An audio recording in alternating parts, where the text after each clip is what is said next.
அனைவருக்கும் வணக்கம். எல்லாம் வல்ல ஸ்ரீ சத்குரு சாய்நாதரின் அருளோடும் வராகி அன்னையின் அருளோடும் நம் வேண்டுதல்கள் அனைத்தும் நிச்சயம் நிறைவேறும் நம்பிக்கையுடன் தொடர்ந்து வழிபட்டு கொண்டே வாங்க. இன்றைய பதிவில் நம்ம பார்க்க போகிற ஒரு விஷயம் உங்கள் அனைவருக்குமே மிகவும் ஒரு பயனுள்ள விஷயமாக தாங்க இருக்கும்.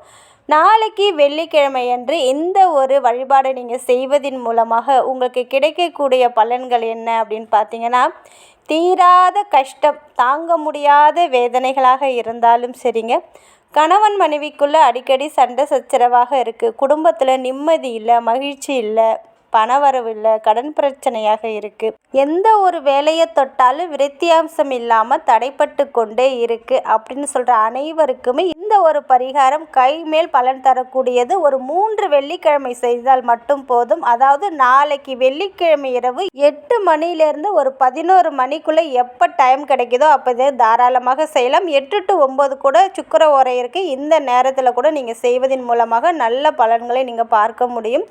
இதுக்கு உங்களுக்கு தேவைப்படுறது என்ன அப்படின்னு பார்த்தீங்கன்னா, மகாலட்சுமி தாயாரோட அம்சமாக கருதப்படும் கல்லுப்பு நமக்கு தேவைப்படும்.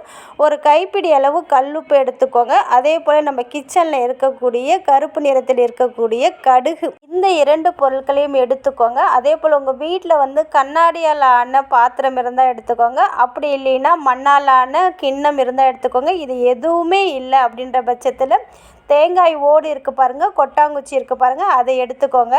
இப்படி எடுத்துகிட்டு நீங்கள் நம்ம பூஜை ரூமில் விளக்கேற்றி நம்ம பூஜை பண்ணுவோம் இல்லையா, அந்த நேரத்தில் நீங்கள் என்ன பண்ணுறீங்கன்னா, உங்கள் கையில் அந்த கடுகு, அந்த கல்லுப்பு, கொஞ்சோண்டு தர்பை புல் வச்சுக்கணும். தர்பை புல் எந்த ஒரு நல்ல காரியம் செய்யும்போது நம்ம வீட்டில் இருக்கிற கெட்ட சக்திகளை ஈர்த்து நல்ல ஒரு வைப்ரேஷனை தரக்கூடிய ஒரு ஆற்றல் இந்த தர்பைக்கு உண்டு. அதனால் அந்த தர்பை புல்லை கொஞ்சம் நீங்கள் கையில் வச்சுக்கணும். கல்லுப்பு, கடுகு, இந்த தர்பை புல் வச்சுக்கோங்க.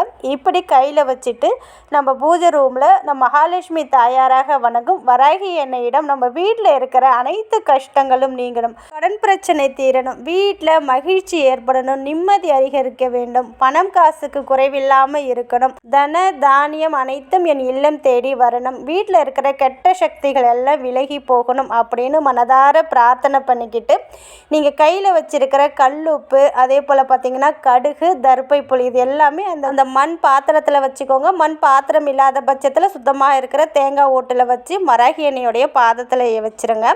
இப்படி வச்சுட்டு நாளைக்கு ஒரு ஒயிட் கலர் பேப்பர் எடுத்துக்கோங்க. உங்கள் வீட்டில் என்னென்னலாம் கஷ்டங்கள் இருக்கோ இதெல்லாம் தீர வேண்டும், எனக்கு பணவரவு அதிகரிக்க வேண்டும், குடும்பத்தில் மகிழ்ச்சி வேண்டும், சண்டை சச்சரவு இல்லாத நிம்மதியான வாழ்க்கை வேண்டும், கடன் பிரச்சனை தீர வேண்டும், உங்கள் மனசில் என்னென்னலாம் பிரச்சனை இருக்கோ இதெல்லாம் தீர வேண்டும் அப்படின்னு அந்த பேப்பரில் எழுதிக்கோங்க.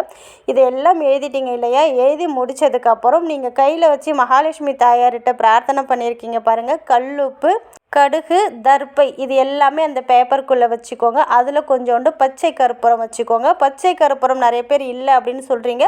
பச்சை கற்பூரம் வச்சிங்கன்னா ரொம்ப ரொம்ப நல்லது. பச்சை கற்பூரம் இல்லாத பட்சத்தில் நீங்கள் சாதாரணமாக இருக்கிற கற்பூரத்தையே அதில் வச்சு நீங்கள் மடித்து அந்த தேங்காய் ஓட்டில் வச்சுக்கோங்க. இப்படி வச்சுட்டு நீங்கள் இரவு தூங்க போகிறதுக்கு முன்னாடி நீங்கள் தூங்குகிற இடத்துல, அதாவது நீங்கள் உங்களுடைய பெட்ரூமில் நீங்கள் எங்கே படுக்கிறீங்களோ அங்கே உங்கள் தலைக்கு பக்கத்தில் இதை வச்சுட்டு தூங்குங்க. இப்படி தூங்குவதன் மூலமாக உங்கள் வீட்டில் இருக்கிற அனைத்து நெகட்டிவிட்டியும் இது அப்சர்வ் பண்ணிக்கும். அது மட்டும் கிடையாதுங்க, உங்களுக்கே தெரியாமல் உங்கள் வீட்டில் ஏதாவது ஒரு தீய சக்திகள் இருக்குது, இல்லை கண் திருஷ்டியாக இருக்குது, ஏவல் பில்லி சூன்யம் எதுவாக இருந்தாலும் சரி, வேறு ஏதாவது கிரக தோஷங்களால் ஏற்படக்கூடிய அனைத்து பிரச்சனைகளையும் இது அப்சர்வ் பண்ணிக்கோங்க. அது மட்டும் கிடையாது, நம்மளுடைய ஆழ்ந்த நிலையில் நம்ம மனசில் இருக்கிற அனைத்து பிரச்சனைகளையுமே இது அப்சர்வ் பண்ணிக்கும்.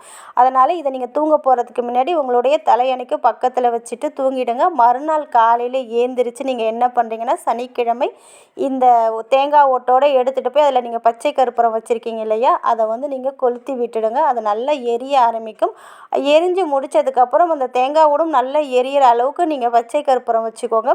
இது எரிஞ்சு முடிஞ்சதுமே இதை எடுத்துகிட்டு போய் நீங்கள் ஏதாவது ஒரு மரத்துக்கு கீழே யார் காலையும் படாத அளவுக்கு ஏதாவது மண்ணில் போட்டு மூடிட்டு வந்துடுங்க. எல்லாமே நல்லா எரியிற அளவுக்கு பார்த்துக்கோங்க. இப்படி எரிஞ்சு முடிஞ்சோடனே அந்த தேங்காய் ஓட்டை தூரமாக யார் காலும் படாமல் தூக்கி போட்டுட்டு வீட்டில் நீங்கள் நீங்கள் குளிச்சுடுங்க. குளிச்சு பூஜை ரூமில் காமாட்சி அம்மன் விளக்கு இல்லை மகாலட்சுமி தாயாரோட விளக்கு வச்சுருப்பீங்க. அதை ஏற்றி வைத்து, என்னை பிடித்திருந்த அனைத்து பிரச்சனைகளும் இன்றோடு நீங்கிவிட்டது. இன்றையிலிருந்து என்னுடைய வாழ்க்கையில் மகிழ்ச்சி, நிம்மதி, சந்தோஷம் நிறைந்திருக்க வேண்டும். என் வீட்டில் தன தானியம் அனைத்தும் நிறைந்திருக்க வேண்டும் அப்படின்னு சொல்லிட்டு உங்களுடைய குலதெய்வத்திடமும் உங்களுடைய இஷ்ட தெய்வமாக இருக்கும் சாயப்பா வராகி அன்னையிடமும் பிரபஞ்சத்திடமும் நீங்கள் பிரார்த்தனை பண்ணிவிட்டு நன்றியை சொல்லிவிட்டு ஆஸ் யூஷுவல் உங்கள் வேலையை பார்க்க போயிடுங்க. இதே போல் 3 வெள்ளிக்கிழமை இரவு 8 to 9 இந்த பரிகாரத்தை பண்ணுங்கள். கண்டிப்பாக மிகப்பெரிய அற்புத பலனை இது உங்களுக்கு ஏற்படுத்தி கொடுக்கும். உங்கள் வாழ்க்கையில் மகிழ்ச்சி, நிம்மதி, காசு பணத்துக்கு குறைவில்லாமல், சண்டை சச்சரவு இல்லாமல் நிம்மதியாக வாழக்கூடிய வாழ்க்கையை இது ஏற்படுத்தி தரும். அதனால் நம்பிக்கையோடு செஞ்சு பாருங்கள். நிச்சயம் நல்ல பலன் கிடைக்கும். நல்லதே நடக்கும். நன்றி.